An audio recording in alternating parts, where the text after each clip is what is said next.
Welcome back to Plague Scythe Studios, everybody. Ryan here, continuing the Calamitous construct saga of the Tone Engineer. Today with part 2, featuring the rhythm stringed instruments, the 5-string bass guitar and the 8-string rhythm guitars, all 4 of them, at least 4 tracks. This was a quad-tracked album.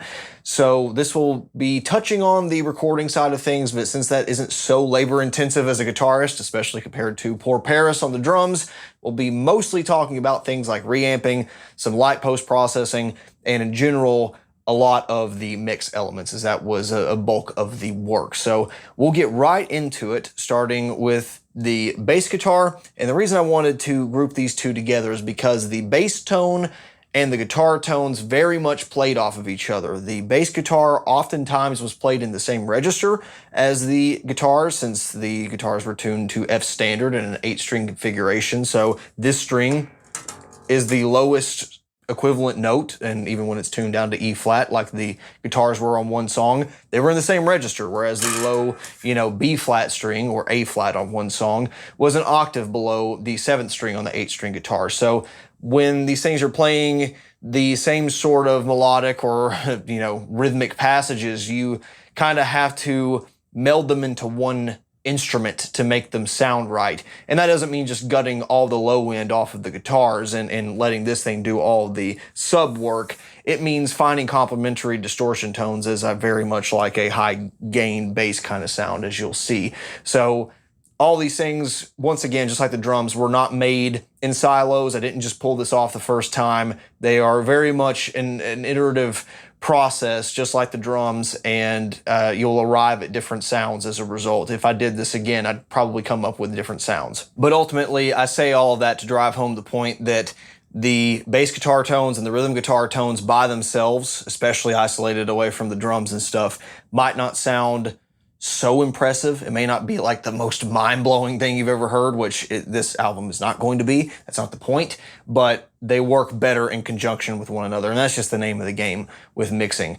Still, I don't feel like I compromised on either one of them. I don't feel like I came away with a subpar sound or like, oh, I would have done this differently. For the overall objectives I was chasing, I really am pleased with the way everything turned out. And, in future Illatria ventures, I might change up the gear. I might, be shooting for a different thing. But with what I had on hand and what I was specifically going for, I really like the way it turned out. So let's start this thing off with some bass guitar tracking. This was recorded with a Spectre 5-string Performer made in Indonesia in black. This is about as far away from an exotic bass guitar you can get, and realistically, this is not much different in terms of overall scale length and layout than the most affordable Rogue 5-string basses you can get out there, but this does have soap bar humbuckers instead of single coil pickups.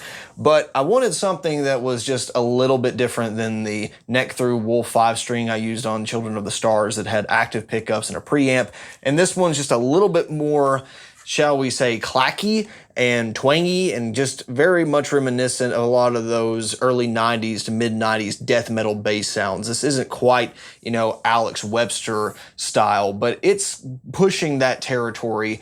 And, early Meshuggah bassist Peter Norden definitely played models that were not too far removed from this, just higher quality, obviously. And that's ultimately why I chose this bass. It has a lot of the depth and I guess you could call them warm frequencies as some of the other bass guitars I like from Warwick or from ESP, but this is definitely its own class of thing, and if I had to choose one bass guitar brand for the Illatria project, I think Spectre is a pretty good one. It has a pretty good heritage behind it. The controls were left completely wide open on everything, so full volume, full tone on both of these pickups, getting a perfect mix between the two. Really easy stuff there. I liked all the frequency content coming from both and thought, I'm just going to control all of that kind of stuff with the gear later down the road. The strings I recorded with are these Ernie Ball Super Slinky 5-string sets. They are 40s through 125s for the lowest strings, tuned basically, like I said, to match the 8-string guitars on the 4 strings here. So you're looking at an F, B flat, E flat, and A flat. So it's actually tuned up a half step compared to a standard tuned 5-string, but the bottom string at a B flat is tuned down a half step. Yet again, another point to the Meshuggah fanboy meter. Except for the last song where I down-tuned these two strings from an F down to an E flat and a B flat down to an A flat to match the open tuning, at least the drop A flat tuning and the drop E flat below that on the last song, Supremacy. So basically that allows me to have these two strings be a perfect octave, and you can play whatever you would have played on an 8-string guitar on these two strings. You just play them on these two strings and you go up instead of down a string, if that makes sense. So that gave me some compositional options, not only for playing the same thing in unison, just an octave down, but getting some pretty easy harmonies in there if I wanted to play like a minor third or something on these two strings, which was a pretty cool option. And for the one person that cares, V-Pick large lights were the plectrums I used. I still keep these around for bass guitars and even a couple guitars. I like some of the V-Pick stuff, but this one has a lot of punch and works really well for those aggressive pick sections with these thick strings. So stuck with the V-Picks throughout the entire EP.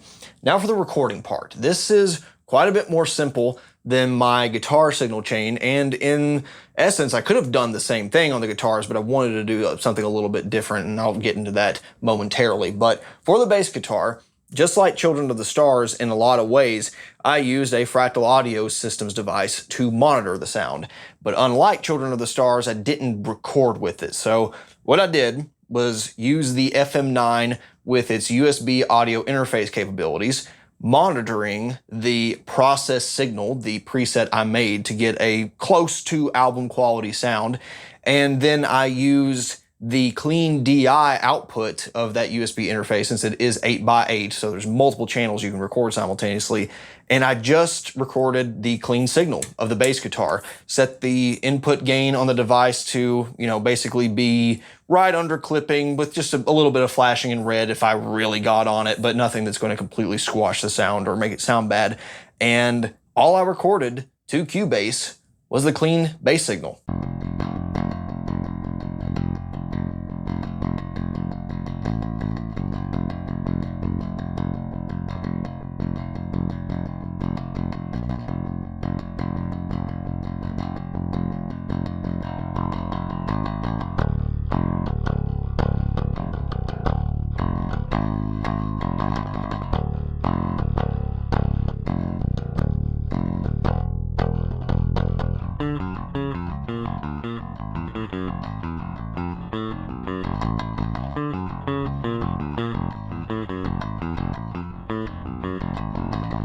Not exactly an impressive sound on its own, but it's not supposed to be. It's just a DI, and there are multiple reasons I went this route. Number one, I knew going into this recording that I did want to use some mixture of analog gear on this. So I didn't want to have that stuff hooked up at all times and just play straight through it, because if I wanted to change settings later on, you really can't on those analog units anymore once it's already tracked. And two, there might have been a gap as long as a couple days or even a week where I would take breaks recording on the bass, and I wanted to make sure that whatever sound I recorded was exactly the same for every song. So, you don't want to have this big complex signal chain, and then when you're done for the day putting up the stuff, you trip over a cable and now you've screwed up your settings and you're not 100% sure if you got them back to where they were. Because even if you take pictures and write stuff down, I'm a little OCD about that stuff, and I would like to know that it's exactly the same throughout the entire EP, just to make sure it's one less variable. So DIs were the way to go, and even if I was, let's say, going to use a Fractal Audio Systems device as the final sound, and it sounds good enough to do that,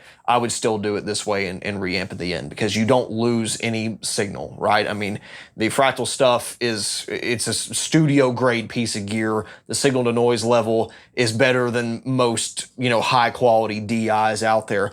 And again, it's one analog to digital conversion. That's it. That's as good as you can get. And just try not to get on my soapbox here, but there are so many people out there, and there's people that obsess over everything, but there's some people that I feel like have this tunnel visioned weird obsession with DIs, and I don't get it. If you're running $1 million studio and everything is so pristine, then yeah, absolutely. You don't want to be running a $200 USB audio interface. Totally get that. You want to make sure everything's balanced.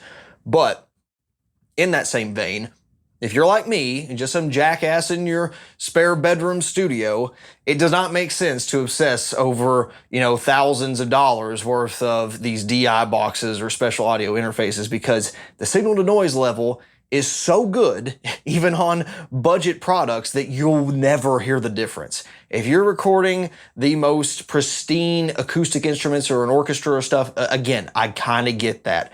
But we're talking distorted guitar amps that have an exponentially higher noise floor, and we're getting, a shitload of compression and clipping and stuff on the end of these mixes anyway. Why are you worried about these minuscule differences in signal to noise ratio?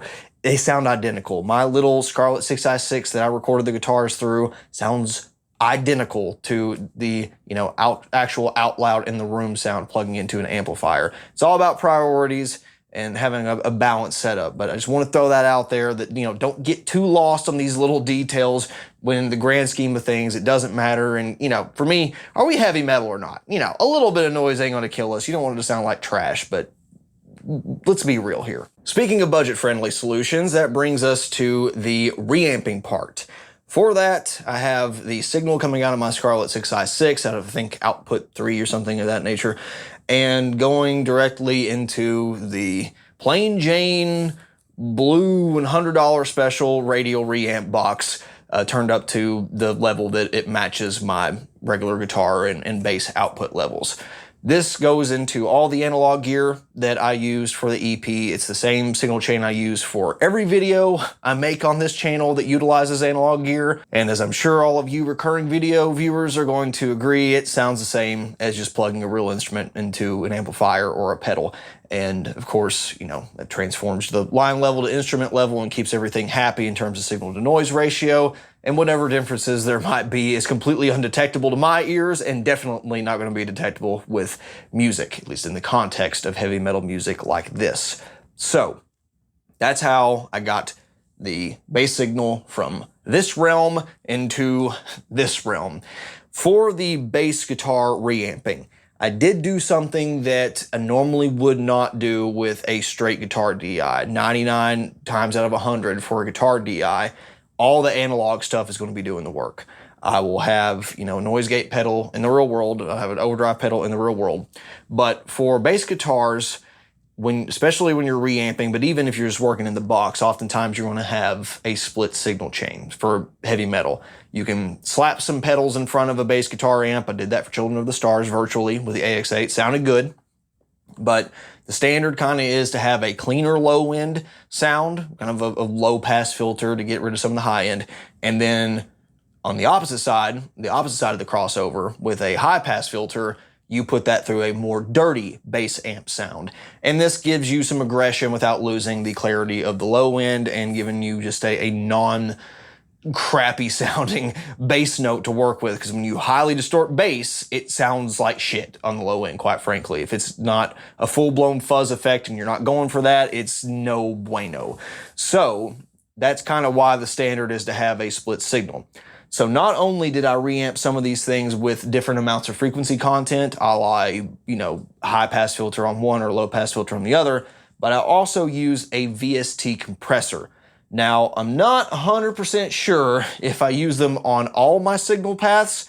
I'm pretty sure I did, but where this is a living project and I didn't save every single thing I did, I got rid of the compressor on my output reamp bus at some point, and I don't know what I used, but I'm 99% sure, just like the other stuff, it was a CLA 76 because VCA compressors, and that's what they're just magic on most things. So I probably had it set to something like a 4-to-1 ratio and a relatively subtle threshold just to clamp down on the really big excursions in terms of average amplitude, because I didn't want the overall output of the bass to be that different when I'm, really going ham on the low strings and there'd be just a huge difference in energy. But for the most part, I'm not using that as a crutch, right? You don't want the compressors in the preamplifier scenario to completely squash your playing. Really just trying to make sure a lot of the big outliers are under control. So it's not something you're going to pick up on that obviously audibly, but it is something that's good to have. So I'm 99% sure I had that on all my output signals, and I split up the frequency content between different signal paths. So let's go over those different reamp boxes. I went into the recording of this EP knowing that I was going to use real guitar amps and pedals for my guitar tones. I'd already dialed in sounds that said, yes, this is the sound for these songs. So I wanted to have a pretty similar workflow for bass guitar where, you know, even if it wasn't 100% analog, because none of this stuff is, I wanted to have a lot of the principal distortion engines be analog, at least for the ones that are happening before the speaker cabinet sound. So for the bass guitar, I decided to use all solid state stuff. Whereas it was entirely tube amplifiers driven by, you know, maybe solid state pedals. For the rhythm guitar sound, all the bass guitar sounds was solid state pedals or a hybrid amplifier with only, you know, one preamp tube. So no output power tubes on the bass guitar stuff whatsoever.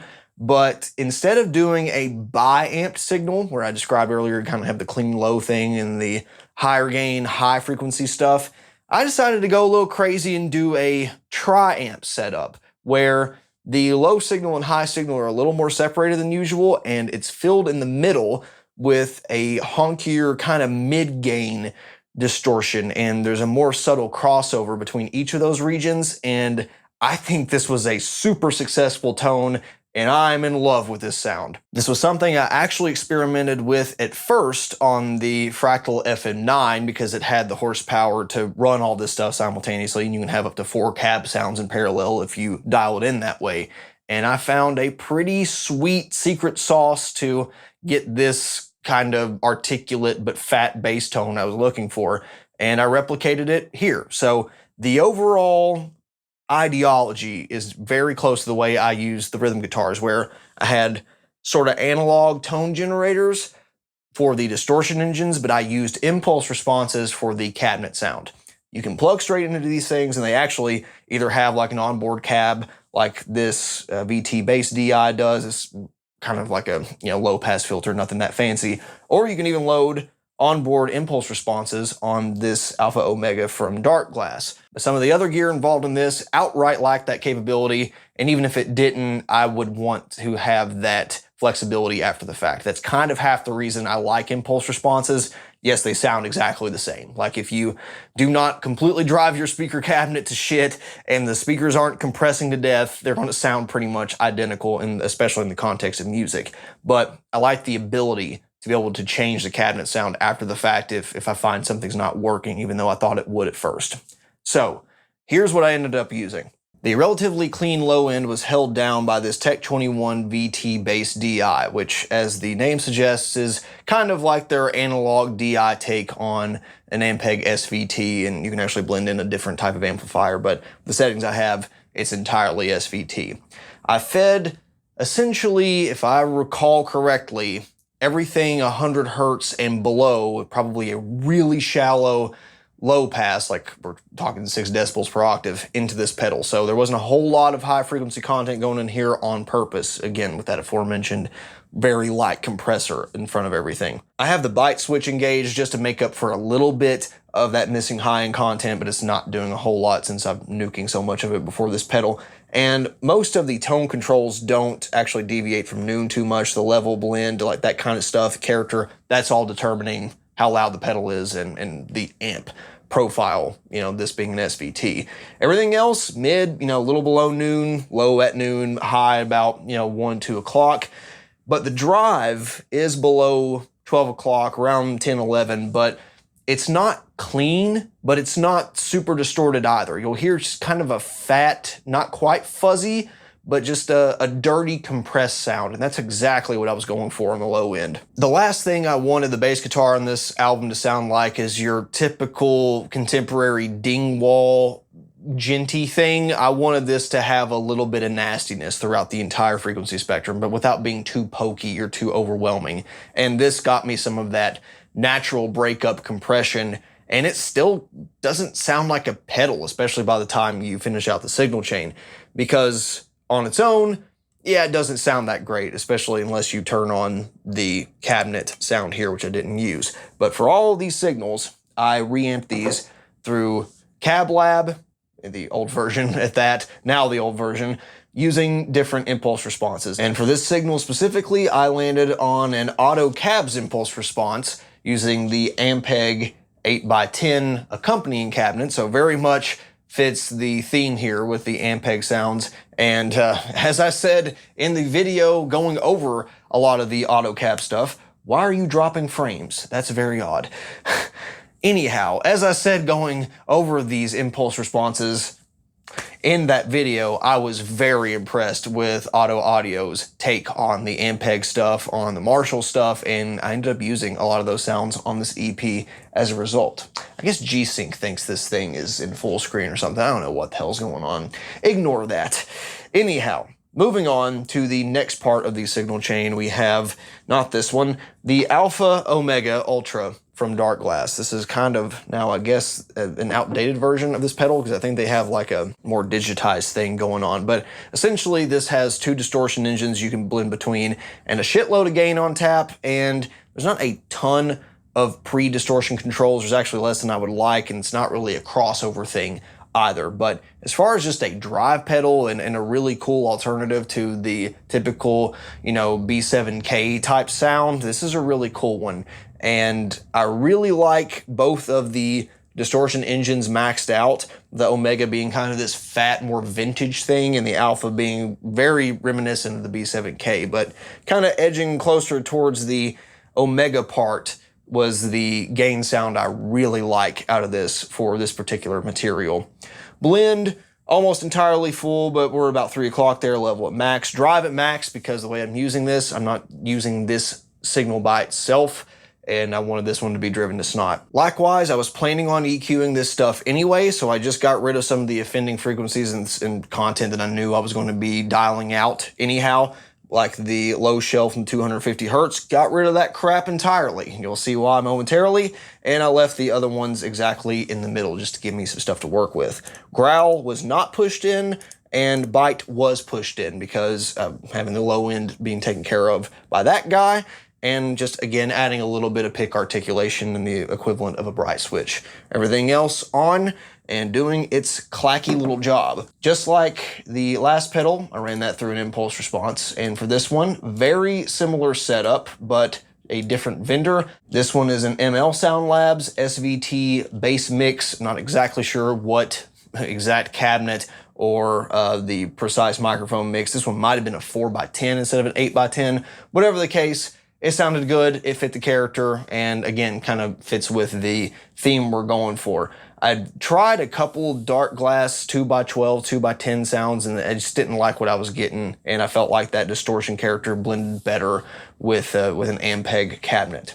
Last, but certainly not least, possibly my favorite part of this bass guitar signal chain, the Marshall Valve State 8100. If you didn't watch the behind the scenes video, you probably didn't see this one coming, but there is some precedence to using this series of amplifiers in a bass guitar application, and as you'll see, maybe not by itself, though I know you could get it to work well by itself, but especially grouped with this stuff, it sounds unbelievably good. Using it on the, OD2 channel, just like everybody else does, in settings that are a little bit more conservative than you would see on an electric guitar application, contour only being at about 1 or 2 o'clock, and some of the other stuff that is not dialed up nearly as high. But even with just giving it some high-passed kind of signal content, it still has a lot of low-end articulation, some thump, but once you really start pushing the gain, it just turns into pure sizzle, and it's glorious. Again, would I use these exact settings if I were only using that amp for the bass guitar? Absolutely not. And you can't give it too much low end, or, if you're playing through a real guitar cabinet, you could run into some power draw dangers potentially. So with this application, it just made perfect sense to use that as the really high end, high frequency, high gain stuff. And to match that, I use another Auto Audio cab impulse response, this time the Warrior Marshall type T75 speaker equipped 57 and C414 microphone mix. So with all that information, let's take a listen to each one of these pedals individually with no effects. Then we'll turn the cabinet impulse responses on. Then we'll blend them all together and hear what they sound like completely raw and unmixed.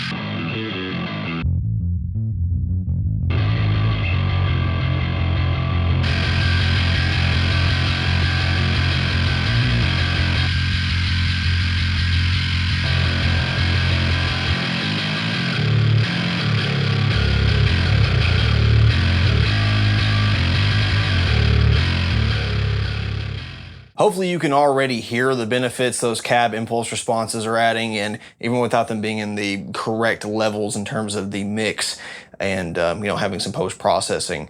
I hope you can hear the advantage to having the tri-amp set up, because it's something I really thought was something I can't go back from for this project now that I've heard those effects.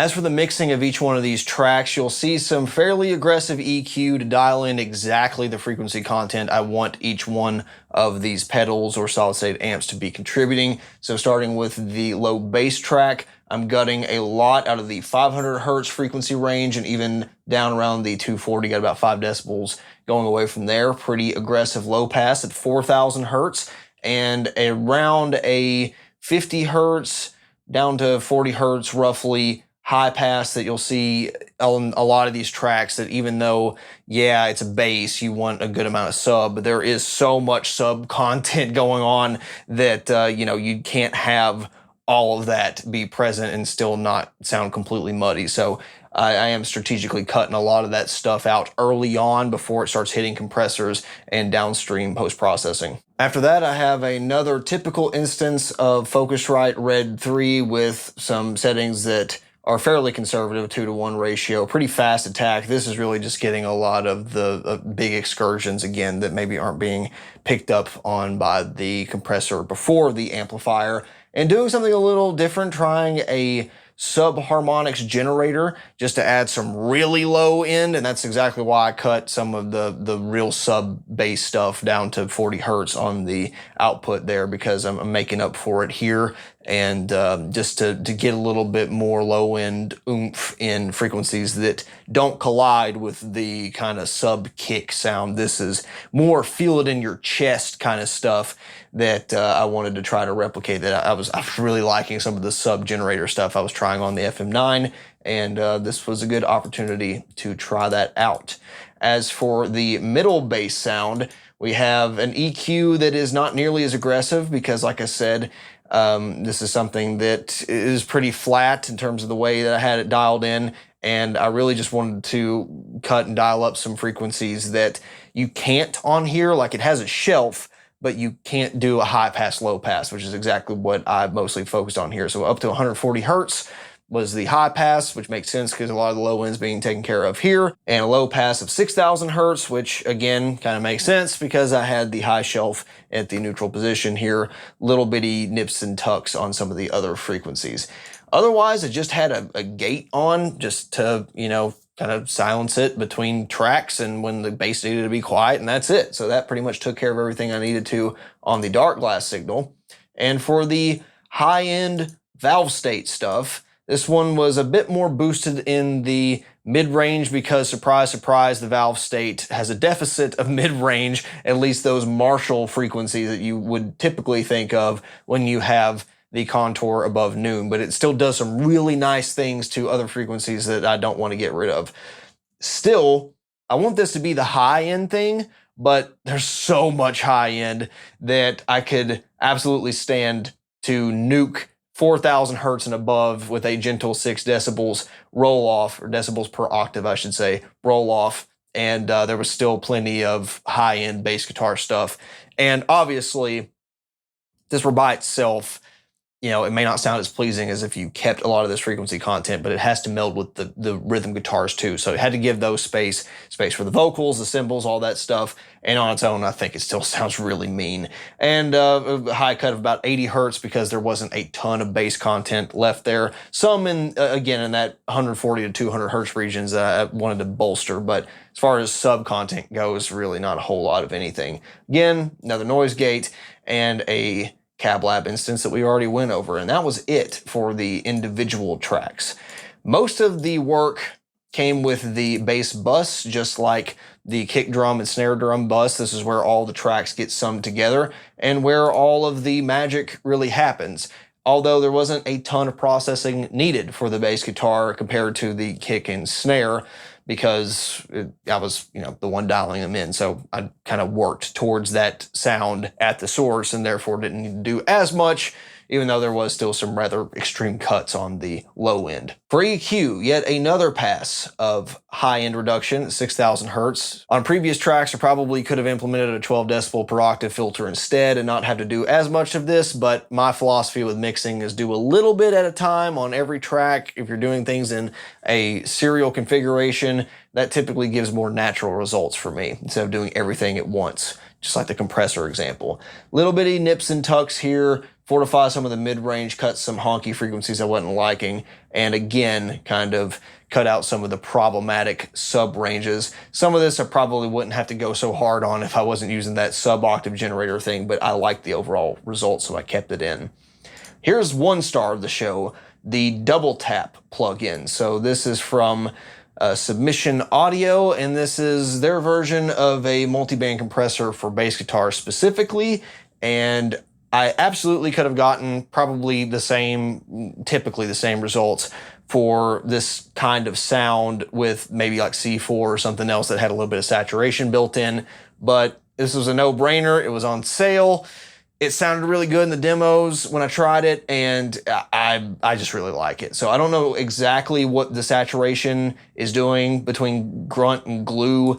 It has a little bit of almost this clipping, snappy quality set to grunt, and I like the non-EDM frequency filter, so I left it at that, and it's dead-ass simple to use, and it was just came at a time where it was like, you know what, I don't want to have to think about it. It's worth the $30, $40, whatever I paid for it. So low compression set at around noon, a little bit below, and the rest of the compression set at approximately just above 9 o'clock, and I adjusted the output levels to taste, and this one did some work. Finally, ending this off with a limiter, plain Jane limiter with a threshold of 0 dB and an output ceiling of just shy of -3 decibels. At one point, I was playing around with a multi-band split and just kind of like adding some doubling or stereo widening effects to the high end, because I've heard music that has used that effect really successfully, and it just didn't sound right for this one. It just took away some of the rawness and kind of had this chorusing effect. So ended up turning that off so we can get rid of that trash, not using that. So with all that stuff summed up together, I'm going to turn off the individual effects used on the bus track. We'll hear all the things summed together with the just regular tracks by themselves first, and then I'll turn on the bus effects so you can hear the contributions everything is making.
And that's it for the bass guitar. A little more involved than previous projects for me, but I think the results were worth it and not that bad considering that the bass is just one track that's split into multiple processes. And, you know, when you're mixing it, it's still one thing at a time and you kind of have some other solid instruments to go off of. So bass is one of my favorite things to produce in a lot of ways because of its relative simplicity. Guitars, on the other hand, considering I am a guitar player mainly, I get a little picky over it, and this had 4 times the amount of recording just for the rhythms alone, not counting harmonies and leads and the background stuff. So I've harped on the guitar model several times now in the behind the scenes, my 8-string guitar approach video, so I'm not going to go too in-depth on this. Custom NOF customs.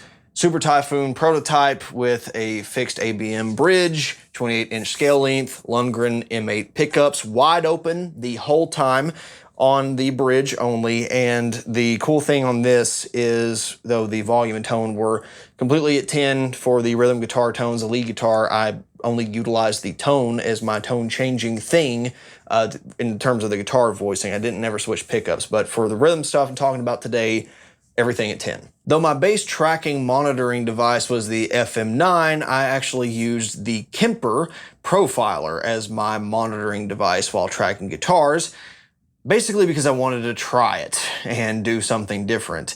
One astute commenter asked, why would you possibly do that when you have plugins and all this other equipment that you just said in a shootout was more capable than that thing and more accurate?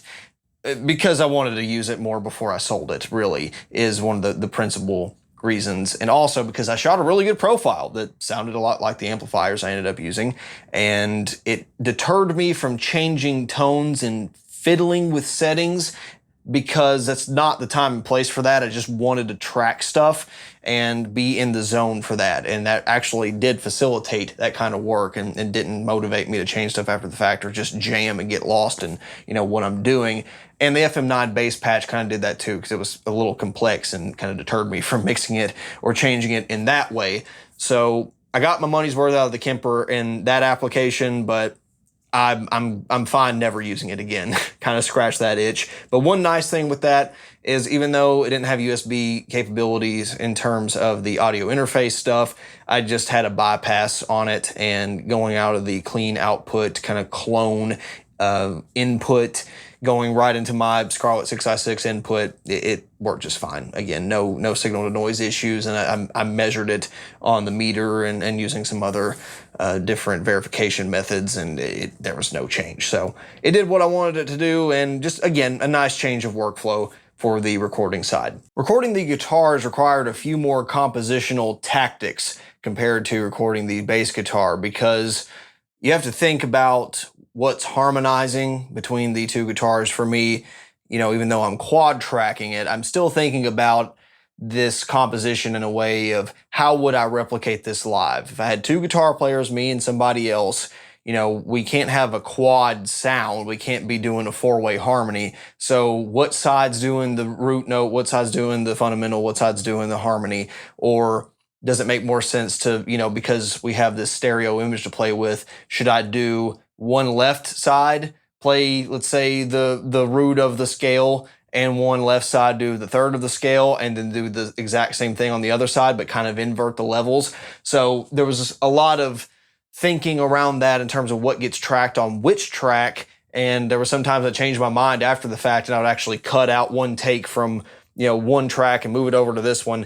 And it's not such a big deal, you know, when it comes to the actual tracking part of it, but you have to know what you're playing ahead of time, obviously. And I guess what this really boils down to is you're about to hear something that is panned a certain way, and that's not at all what you're hearing in the full album, because when I reamp this stuff, it's all in mono anyway. Then I change the panning and the, you know, ultimate result after the fact. It's not determined when I'm tracking it, but I am tracking it in the sense that I know this one's going to be left rhythm 1, this one's going to be left rhythm 2, this one's going to be right rhythm 1, this one's going to be right rhythm 2, and kind of move around the composition in that way. So completely by itself, the rhythm DIs sound like this.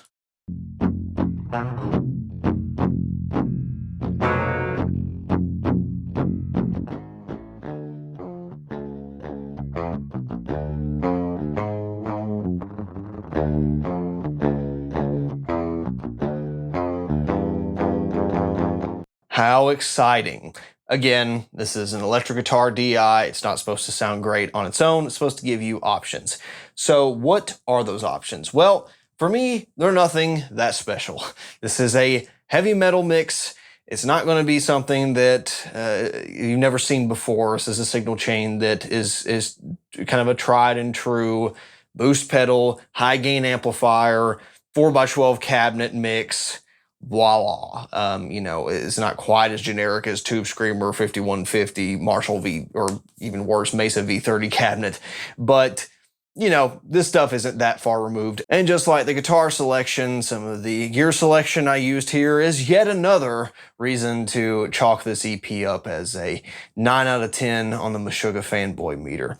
So let's go through the gear I used to reamp the different sets of guitars and why I went that way. So going into this, my philosophy was, well, I want to do something different than Children of the Stars, A, but B, I want to have some element of layering done because I didn't want to just quad track for the sake of quad tracking. It's more work. It doesn't necessarily sound better all the times. It just sounds different and more full. And that's what I was going for. I think a lot of people have already commented that this mix does sound big. It's not the clearest thing ever in some spots, but that's okay. It's not what I was shooting for. But I wanted the quad track sound to contribute to that big element. But it doesn't sound that big if both sets of guitars, if you're playing them in pairs, are the exact same signal chain. You can get cool things out of it if you do that. But to me, the whole point of quad tracking should be to make the sounds a little bit different and to accentuate different, you know, stereo panning on the composition. So that's what I did and try to take advantage of that. So what that turned into ultimately was one pair of guitars kind of attacking the higher frequency range, being more high gain, a little more slicey, and being wider panned, so 90% left and right for the left and right guitars. And the second pair of guitars were occupying a little more of the low-mid frequency spectrum, a little less slicey, still relatively tight, but not mid-gain in terms of being that low gain, but certainly not super high gain, and retained some more of the tubby full frequencies and wasn't as carved up. So when you play them on top of each other, you get something that is really full because you have a little more low mids and bass content happening towards the center of the mix, where the second pair were panned only at 80%, so you get some separation there. And then the high end is kind of further in your peripheral sound and slicing and beating over the head with, you know, chugs. So for the first pair of guitars, probably to a few people's surprise, the amplifier was the Cherrytone Gargoyle that often accompanies my videos and is actually sitting right next to me most of the time. And it was set to kind of a 666 tone stack configuration, the master volume set, to just get a little bit of saturation out of the power amp tubes, but not completely overdrive them. No saturation switch, which is the clipping diodes after the preamp. None of that was on to keep the noise floor lower, and I just really didn't need it. I didn't necessarily want that sound either. And the gain switch was set to the more aggressive setting, I should say the bright switch rather, to let that bright cap do a lot of high frequency bleed to get even more sharp pick articulation. But you might notice the gain 1 and gain 2 controls are set a little more conservatively than usual, and there's a couple reasons for that. Number one, this amp is indeed being pushed by the Hot Mod V2 that's installed into the second tube socket, which essentially turns this into a 4 gain stage amplifier instead of a 3 gain stage one, which makes boosts really not that necessary, and really it's more about the frequency content going into the amplifier.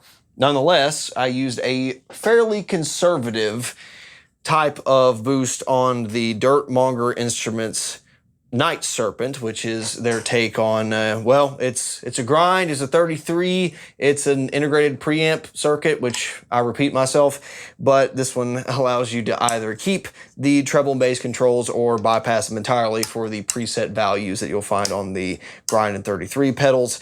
I had a pretty, usual setting for the bass and treble. Could have replaced this with a regular, TC electronic pedal, but I like Dirtmonger Instruments products, like the workflow of them, and wanted to use them on the album as a result. So nothing, once again, that's that outlandish. It's a freaking clean boost with a lot of bass cut off. Going through a high gain amplifier, yeah, it's going to chug. That's what it does. I just didn't have to dial up the output volume nearly as high as a result. The second amplifier for the lower gain, more full, more fat kind of reinforcement tone was the single rectifier. Series 1, well into view there, of course, on the lead channel. Clean channel is not going to pull that off, but I did have it set onto the modern mode, which basically gets rid of all the negative feedback in the power amp and makes it that rectifier thing.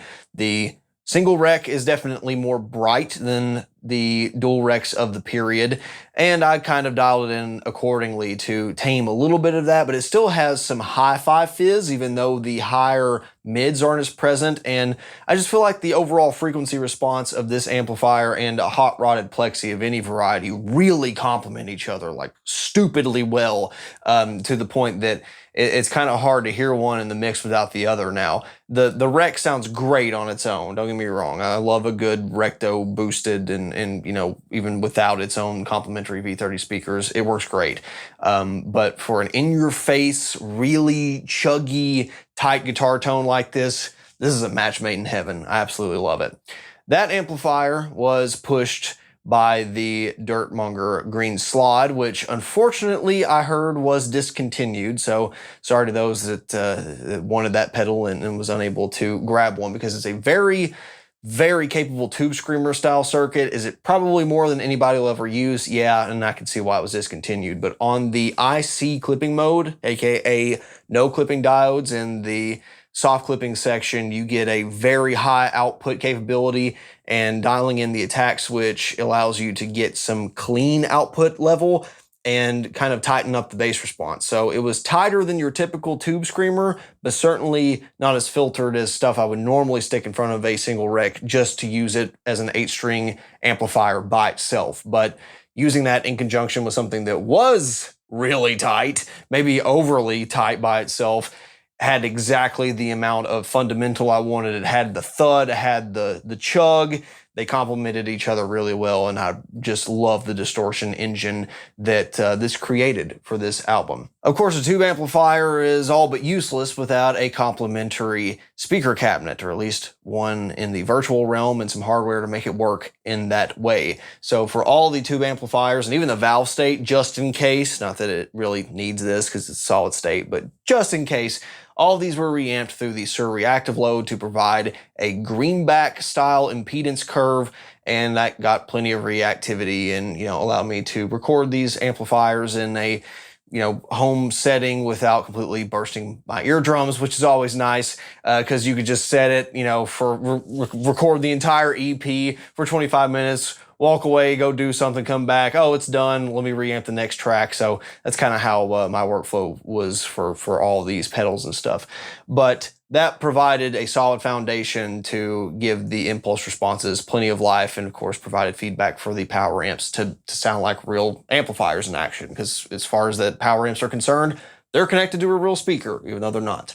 For the first pair of guitars then, using the Cherry Tone Gargoyle, those were fed into a mix of impulse responses, some of which I created, some of which I did not. So you'll see the dominant impulse response here is indeed one of the Warrior cabinets using a U67 Neumann microphone. That's up by 6 decibels. Once again, I was not kidding. The auto cabs are freaking phenomenal, and they sound huge, and I absolutely love it. So that's why I ended up using that as one of the main guitar tones on here. I did reinforce that with a couple of cab IRs I shot of my Marshall 2x12, which was loaded with a T75 on the bottom and G12 on the top, and I used the cam crystal to capture those at kind of close to the dust cap edge, somewhere around there. Specific locations doesn't really matter too much, but as you'll see, the combined frequency response is very much made up of, some peaky stuff coming from this one, a little bit smoother, decaying high end on this one, and this is a bit more mellowed and mid-scooped and just huge. So you combine all those. It's something that's still a little mid-scooped, but more balanced and has some character in the high end that you can definitely tell this is a Marshall sounding thing using some level of condenser microphone. For the rectifier, I only used cabinet impulse responses that I shot, that same T75 Cam Crystal thing. As you can see by the frequency response, pretty much that same peaky affair, but I also mixed this with the matching V30 Mesa cabinet, the oversized version behind me, with plain Jane SM57 shoved up to it because, you know, I love a rectifier going through a Marshall cabinet, especially a T75. It's magical. It's the sound of the 90s for me if it's not a valve state. So I had to have that. I just had to have that sound in there somewhere as an homage, if nothing else, because that's what a guitar tone sounded like to me. But it also sounds great with a matching V30. It's overdone, but just a little bit of both. Someone can make just a perfect hybrid between those two cabs in real life, and Marshall kind of tried.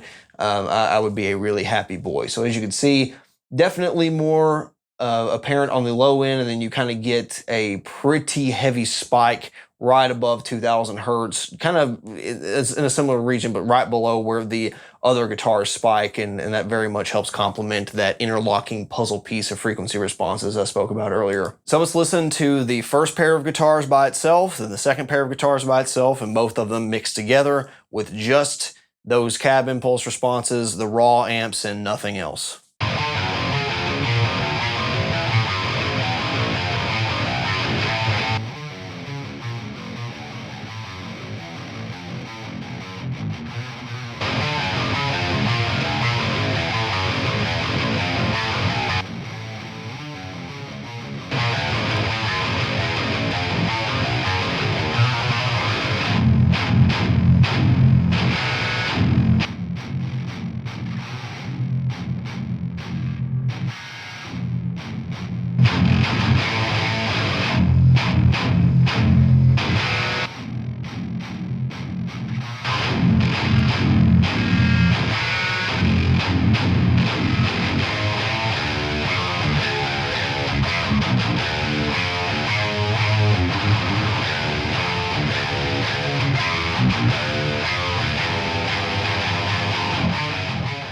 As you could hear, the second set of rhythm guitars were dialed well under the first one, peaking probably only around 9 decibels below what the first pair was doing, because I wasn't going for a symmetrical setup. I was going for reinforcement, and it didn't need an equal volume level to achieve that. So that might be different for your mix. Maybe they'll be closer, maybe they're damn near the same volume level, but for what I was going for, I didn't want that much down below. And because, you know, I wasn't time aligning or going back and editing a bunch of stuff, my playing was pretty decent on a lot of these rhythm stuff, but there was still parts that, you know, they're a few milliseconds off, maybe sometimes 50 to 100 milliseconds off, and the more you raise the volume of your quad tracks, the more you can tell they're off. So there is a trade-off there, but I honestly didn't make any concessions because of that fact.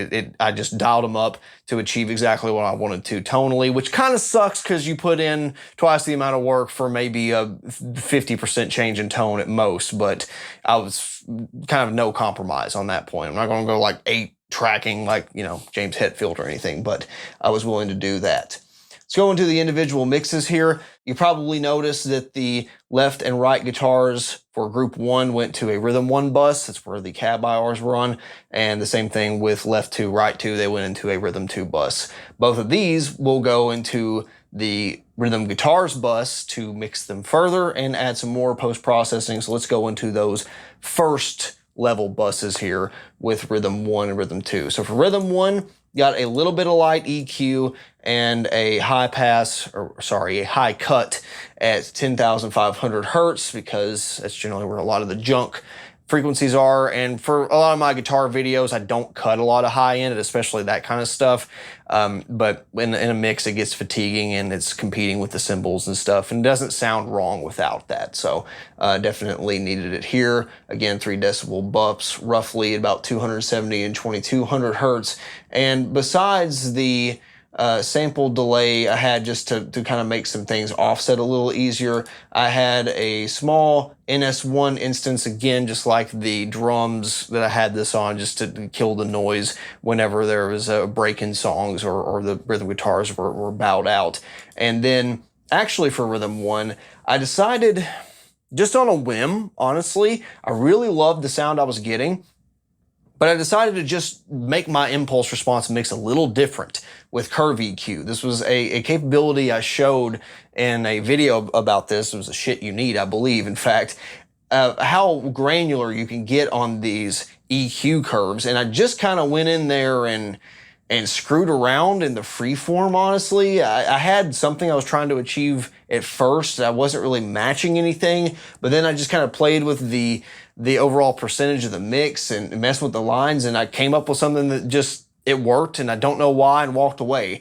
Point of this is not something I recommend you do or replicate, but sometimes you get into a mix and go, I don't know what, but I just need to screw around a minute just to change something up, do something random, give it that just cherry on top of being unique. And for me, for the rhythm guitars, this is what that was. I really like it. And, you know, if I print an impulse response, I'll just include this in it. And there you go. There's the sound, at least for rhythm guitar number 1. For rhythm guitar number 2, just again, a couple little small EQ adjustments, just bringing up some of those mid-range frequencies up at 750 and 1000 hertz, despite having the mid control basically like 3 o'clock on the rectifier. It still wasn't as much of that as I wanted. And I activated the gain plug-in to 13 decibels here to bring up the output level, just because that amp is quieter. So that's one thing that, you know, it's not apples to apples, but you'll hear here now on the comparison that the Rhythm 2 guitars have come up quite a bit in the mix and are closer to parity.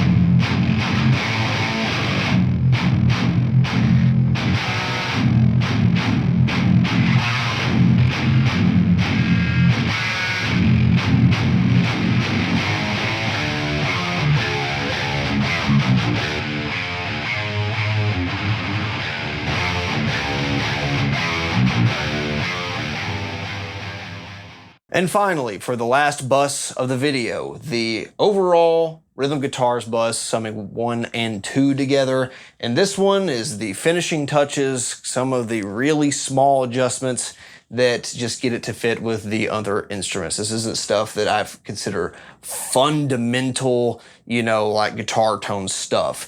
It does change the overall sound, obviously, but this is not things I would say, oh, you have to have these blocks in your Fractal audio systems patched to make it sound the same. So with the EQ, you're going to see some very subtle nips and tucks everywhere. We've got 3 decibels boosts and a dec 1/2 cut, and they're all at, you know, various core guitar frequencies. We're talking 480 hertz, 100 hertz, 140 hertz, 200 hertz, just little subtle changes to fix presence issues that were in the mix. Again, stuff that isn't that big of a deal in terms of the core guitar tone. A really steep cut at 20 hertz at 24 decibels per octave, just to get rid of any junk in there that could possibly be causing issues. Then on to the even finer cuts here. We have 3 more passes of EQ because I'm a madman. And some of these are doing more aggressive boosts and cuts than others. Some of this stuff was just more high passes and low passes and just stacking, again, some of those more subtle cuts and boosts on top of each other. I felt like it sounded better. The Focusrite Red 2 EQ, very subtle, just like the other ones. We're looking at most a boost of about 3 to 4 decibels down here at around 200 hertz. Broadband stuff is really what I was shooting for that one. And then the final pass of EQ at Q10, we're talking really specific frequencies. This was the stuff that I said, okay, either this entire frequency band, we're talking like several octaves, needs boosted to make, you know, itself present in the mix and contrast with the vocals and the bass guitar, or this one little whistly frequency is pissing me off. I'm gonna boost it and find it once it's up in the 12 to 20 decibels range. And once I find it, I'm gonna completely kill it, or at least, you know, take it down 6 to 12 decibels compared to the rest of the EQ. And that way you can't hear it. Now, you don't wanna get rid of it completely, because there is some character there that might kill other frequencies nearby it. But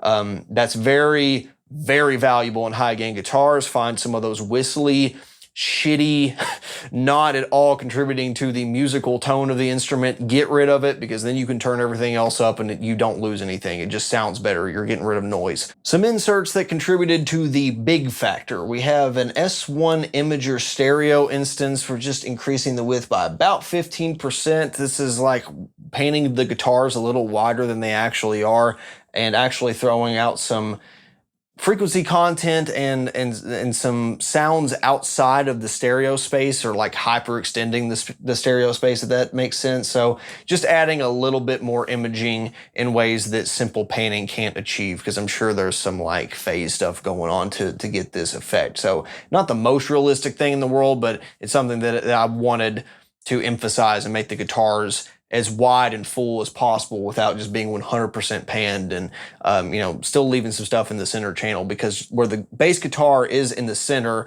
I wanted there to be this obvious delineation of levels where there's like, you know, rhythm 1 here, rhythm 2 here, bass guitar, and there be a clean blend between all of them, and this helped achieve that.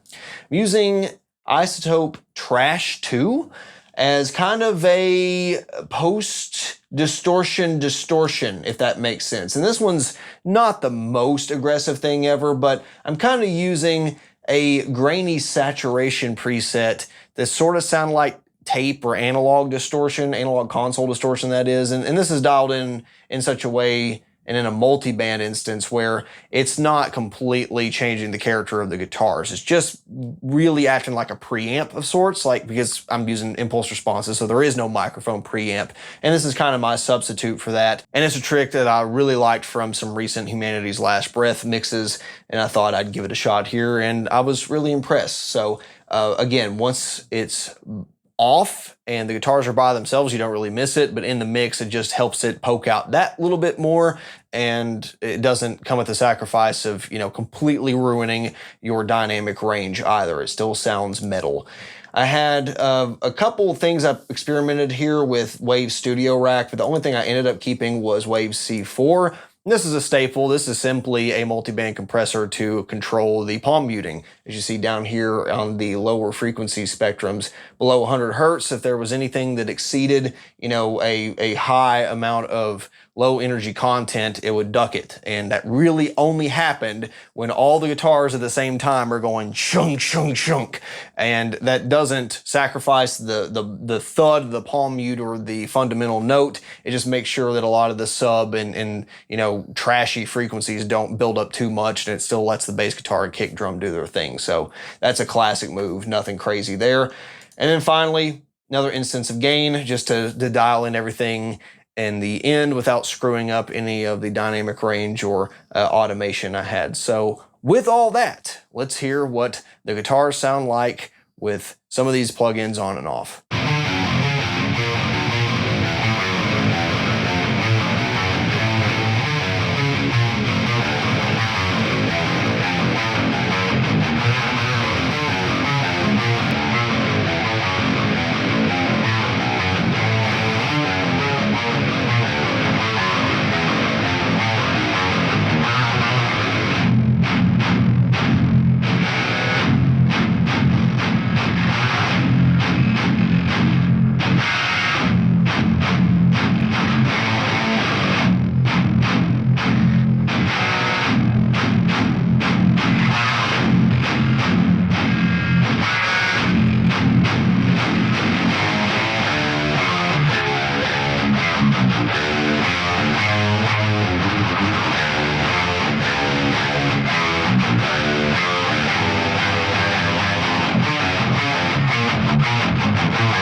So that's going to wrap up today's session of the Calamitous Constructs Tone Engineer. Thanks so very much for sticking with me to the end if you did. Hopefully you got a few things out of this, some tips and tricks, what not to do, and if nothing else, hopefully you see some strategies for trying things that are different and how to think about being in service of the music that you're creating, because that's what it's all about.